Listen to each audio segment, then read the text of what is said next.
বন্ধুরা অনেকে কমেন্ট করছেন যে আমি এই মিষ্টির কাজ কই থেকে শিখছি। এই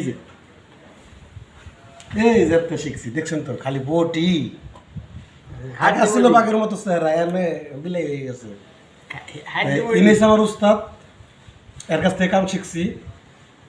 আমি অনেক বেশি বয়সে এই কাজে ঢুকছি, তারপরেও ওনার দয়ায় ওনার শিক্ষায় আজ আমি ইনকাম করে খাই আছি। আল্লাহ ভালোই রাখছে, স্বাবলম্বী আছি। এই আমার শিক্ষা গুরু, ওনার শিক্ষা আজকে আমি এত বড়। আর এই যে ইউটিউবে বা ফেসবুকে, আমি ফেসবুক চালাই দীর্ঘদিন যাবৎ, কিন্তু আমি প্রফেশনালভাবে ফেসবুক চালাইছি প্রায় রোজার 1 মাস আগে থেকে। তো কয়েকজন কমেন্ট করছেন যে এই কাজগুলো আপনি করতে শিখছেন। এই কাজগুলো আমি শিখছি ওনার সাথে প্রথম কাজ করে আমি সাভার স্ট্যান্ডে মিষ্টি মুখ নামক একটা দোকানে, সেখান থেকে ওনার সাথে আমার পথ চলা শুরু।